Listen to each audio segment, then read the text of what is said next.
And welcome everybody. We're going to continue to read the Torah reading for this week, which was and is. This is for the Sabbath day. Genesis 32:3 to 36:43. We're up to chapter 35. And we're here reading the story about Jacob. And remember when we last were reading about Jacob, we saw Jacob's sons murdering and lootering the whole place here where Shechem and Hannah and the people there, they violated Dinah, who went out, the daughter of Leah, who went out to be seeing the woman of that land, and it ended off where it didn't turn out so good here, where the children murdered and looted all of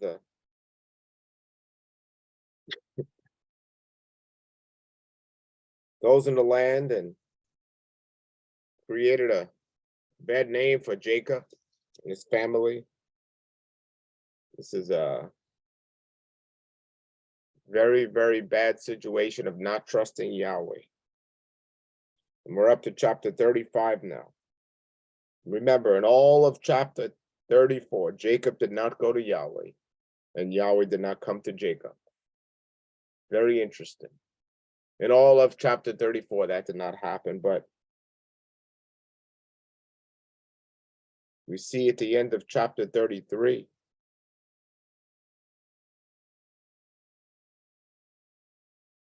what had happened in when Jacob traveled, and Jacob came to the city of Shechem and bought the land there, didn't consult Yahweh. So Yahweh's kind of missing since Yahweh last spoke to him.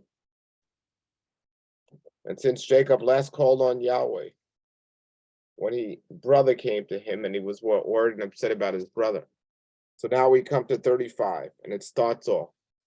Elohim said to Jacob, wow. It's not too long that Yahweh is going to let him go alone.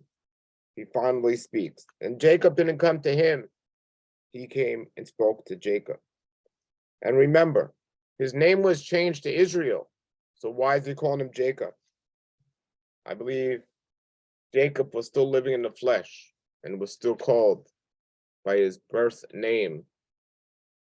And only times when he was under covenant and faith with Yahweh was he called Israel. And only times when it had to do with the covenant was he called Israel. But when it time to do with his flesh and fleshly things, he was called Jacob. Yahweh said, rise up and behold, and live there, and make an altar there to El, who appeared.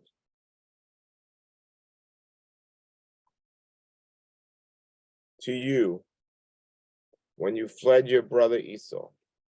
And Jacob said to his house, and to all those with him, put away the strange Elohim in your midst, and purifies yourselves and change your clothing. So, when the children destroyed or murdered all the people, they took all their goods, and part of their goods were their gods and their little statues and everything else. And they weren't living like they should have been living. And Yahweh came to him and said, rise up and go to Bethel. This is what Yahweh tells Jacob. And make an altar there. So go to Bethel and make an altar there. And when we come to know Bethel, the house of Yahweh, that was called Luz up to that point, or Luz. Now it's going to be called Bethel. So. And Jacob said to his house and to all those with him, put away the strange Elohim, the strange God in your midst, and purify yourselves and change your clothing. So this is the changing of everything right here. lead you to think of the type of life they were living back then. Or when Rachel took her father's gods and sat on them when he was after them, seems she didn't just get rid of them, she had them. And they were collecting these gods along the way. But finally, Jacob said to his house and to all those with him, put away this strange Elohim in your midst and purify yourself and change your clothing. And verse 3, and let us rise up and go to Bethel, and I will make an altar there to El, who answered me in the day of my distress, and he was with me in the way in which I went. And they gave all the strange Elohim in their hand to Jacob, and the earrings which were in their ears, and Jacob hid them under the oak which was near Shechem. So there's several things in here to see. First of all, we see in the note here, it says in verse 2-4, and showing commitment to Yahweh for the covenant he was entering, Jacob wanted to sanctify himself and his family from the idolatry that is they possessed. And then we look at earrings. Earrings were used as an amulet in pagan worship. In Hosea 2:13, it talks more about that. And some of you might not like to hear these things that Yahweh speaks. Let's see if we can find that real quick. Go here. See exactly what it says there. Hosea 2:13.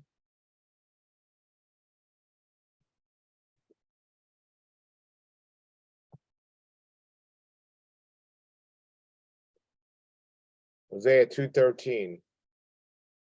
I will punish her for the days she burned incense to the Baals. She decked herself with rings and jewelry and went after her lovers, but me she forgot, declares Yahweh. Earrings, rings in the ear, and all the jewelry used for idolatry, which many people worship and use it today as items of worship.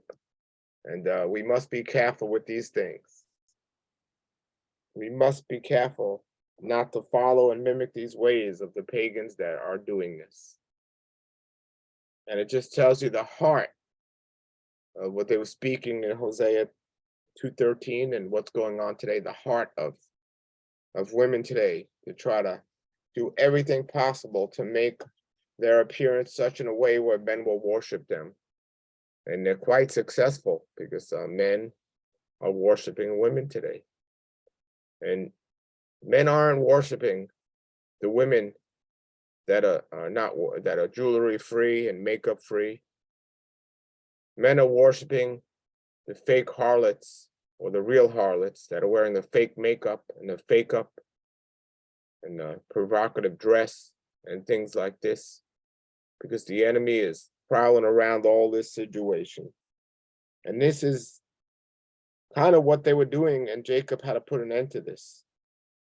Jacob saw what was going on in this place here, and he told them to get rid of all your idols, and he told them. They gave all the strange Elohim in their hand to Jacob and the earrings which were in their ears. It's very interesting. Of all the things they talk about earrings or rings in the ears. Today there's rings in the nose, there's rings in the eyes, there's rings all over the place today. But they were talking about this here, and he specifically mentioned this. And I would raise a concern or a red flag if women out there today are doing things that are beyond how Yahweh created them. And I'd question why, and I'd also say, the bigger the earring, the bigger the red flag. I grew up and I was wise enough to know this a long time. But men out there, the bigger the earrings, the bigger the red flag. That's a very important thing to know. The more jewelry, the more red flag. the more bling bling, so to say, the more red flags, and prayerfully you'll listen to the red flags. But so this is what he was. Jacob hid them under the oak that was near Shechem.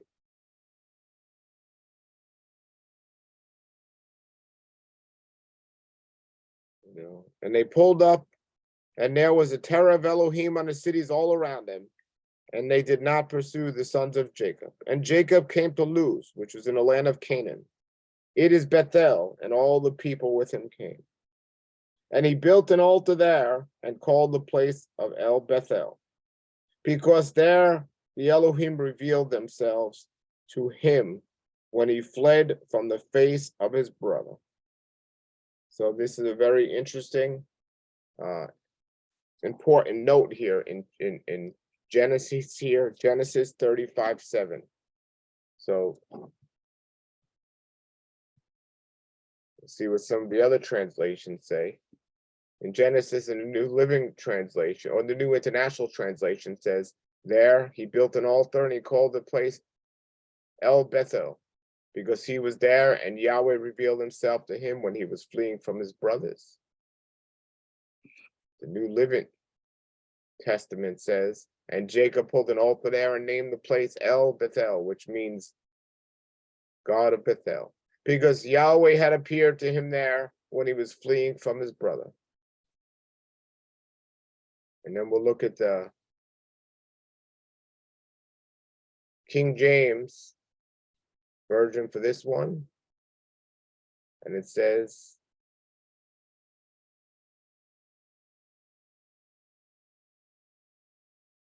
let's go to the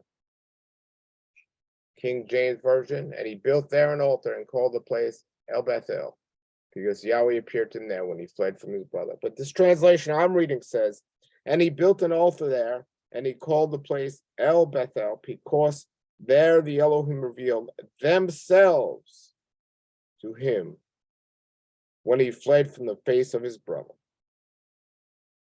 So they're talking about when he fled from the face of his brother, and this was the time with the ladder, and he had the dream. Remember this.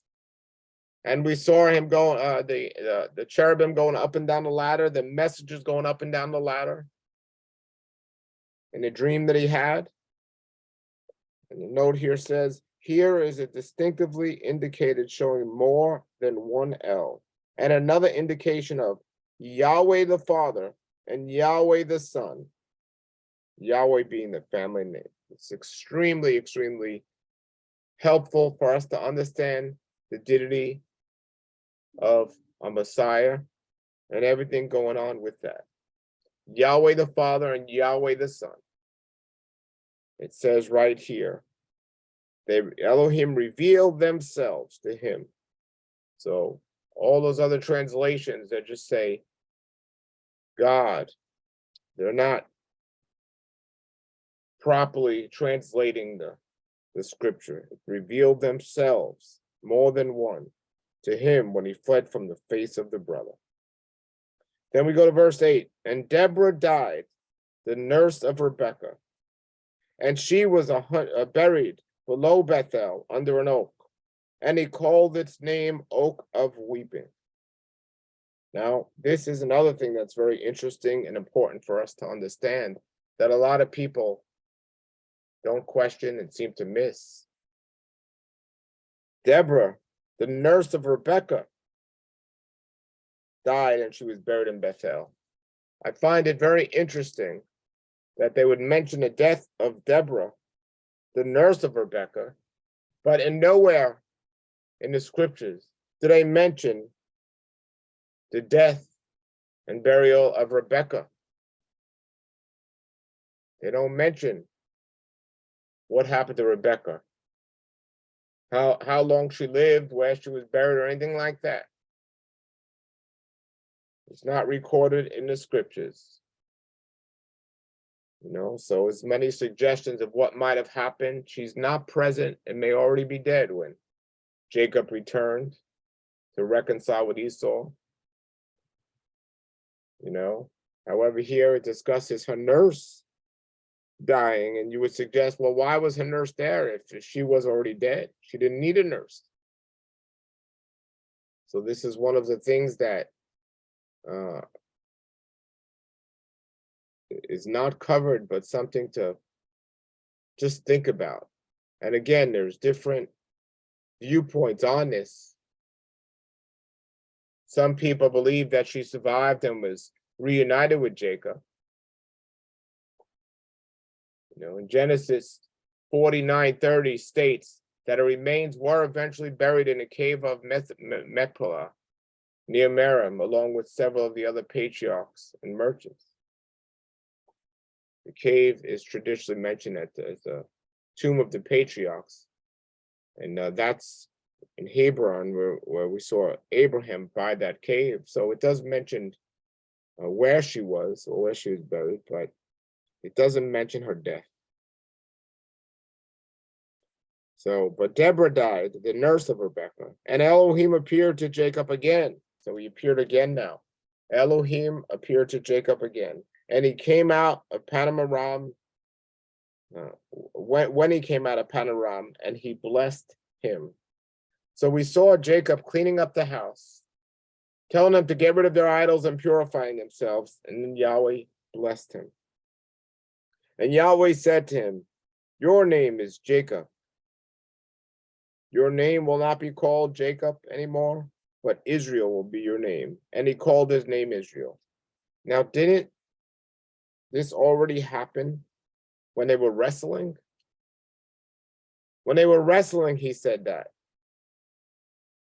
But it seemed when they were wrestling, or when Yahweh was wrestling and Jacob was trying to hold on, he told him what his name will be, but he didn't officially give him this new name yet because his heart had not yet been cleansed. But now he got rid of all the idols, and now he gets blessed and he could move forward. So, and Elohim said to him, "I am El Shaddai. Be fruitful and multiply. A nation and a company shall be from you, and kings shall go forth from your loins." I am El Shaddai, means Almighty. So Yahweh is speaking directly to him here. He appeared to him, and he's speaking to him, and he commands him, be fruitful and multiply. And this command is from the beginning for us as believers to be fruitful and multiply. Where the enemy has destroyed us today, and that's the number one command people are not following today. People are not revealing and living the fruit of Yahweh, and they're trying not to multiply. It just shows how the enemy is controlling people today, and people need to change and start living the fruit of Yah. And he tells them that kings shall go forth from your loins. Now, remember, Jacob's still thinking about his sons that murdered all those people, and all the idols that they had. So now they're being called kings should go forth from your loins. And the land which I gave to Abraham and Isaac, I will give to you, and after you, I will give the land to your seed. And Elohim went up from him in the place where he had spoken with him. And Jacob set up a pillar in the place where he had spoken with him, a pillar of stone, and he poured out a drink offering on it, and he poured oil on it. And Jacob called the name of the place there where Elohim spoke to him, Bethel. And the place and they pulled up stakes from Bethel, and there was yet a length of land to come to Ephrath. And Rachel bore, and she heard, and she had hard labor in her bearing.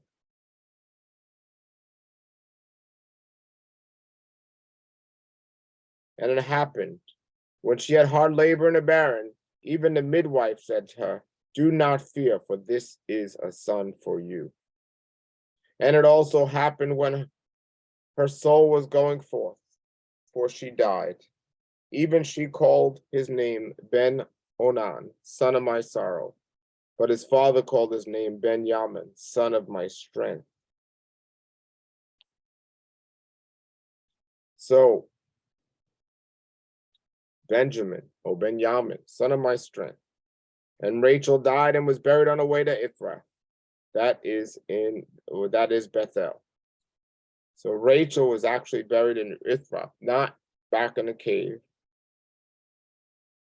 And it's very interesting that the blessing came to Jacob at this time, and his other sons, they had their issues. But now Benjamin is born after all these other sons, and he said he was going to bless him, but then Rachel dies. That doesn't sound like a blessing, but he did have another child, and that is a blessing. When Rachel died, was buried on the way, and Jacob set up a pillar on her grave, and is a pillar of Rachel's grave until today. And Israel pulled up and pitched his tent beyond the tower of the flocks. And it happened after Israel lived in the land. Then Reuben went. So now here we go. So now Israel's, now that they're addressing him as Israel. So this is the first time he's officially, well, a verse ago it says, and Israel pulled up and pitched its tent beyond. So in verse 21 was the first time it was mentioned as Israel. Jacob was mentioned as Israel, because in verse 20 it said, after Rachel died, Jacob set up a pillar on her grave, and the pillar of Rachel's grave until today. And then verse 21, and Israel pulled up and pitched up his tent beyond the tower of flocks. And it happened after Jacob lived in the land. And then, that Reuben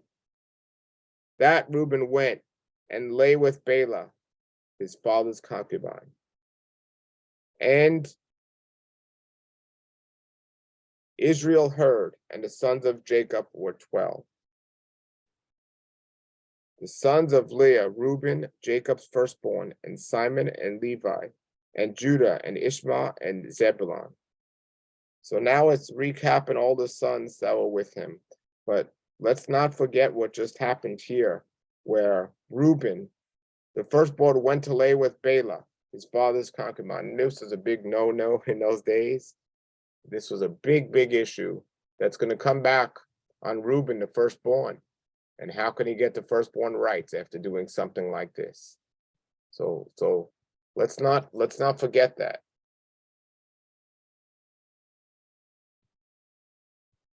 So then they go through them. The sons of Rachel were Joseph and Benjamin. The sons of Leah were Reuben, Jacob's firstborn, and Simon and Levi, and Judah, and Issachar and Zebulun. And the sons of Zeplah, Leah's slave girl, Gad and Asher. These were Jacob's sons and were born in Panerai. Now we see here in verse 27, and Jacob came to his father, Isaac, to Maramah, to the city of Heber. It is Hebron, where Abraham and Isaac resided. So Jacob came to his father Isaac.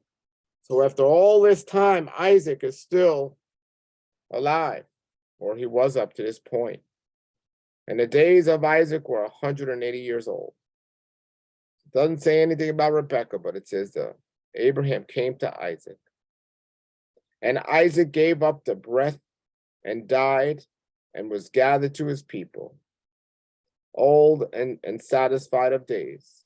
And his sons, Esau and Jacob, buried him. So we see another reunion between Esau and Jacob. And this time, Jacob is without Rachel. He has another son, but one wife less than when Esau last saw him. And if there's any time Jacob or Israel should have been worried or scared, was now that his father's gone, because Esau's promises, after my father dies, I won't cause grief on him, then I will take revenge on Esau. And we're going to see here in the next verse, as we talk about being fruitful and multiplying in the next chapter, we see here the line of Esau. And the whole next chapter talks about the sons and the line of Esau, the father of Edom. So that's what the whole next chapter is in 36.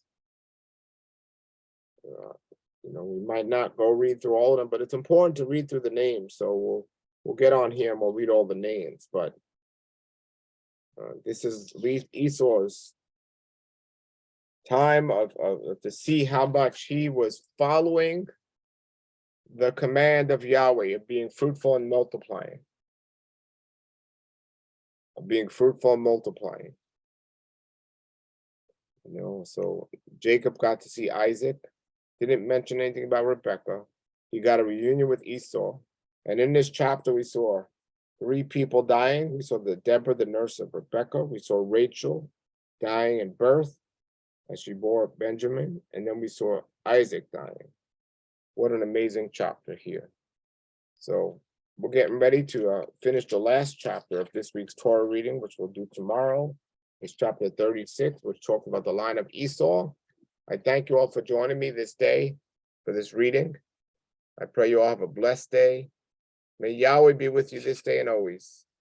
And keep reading your word, and shalom, shalom.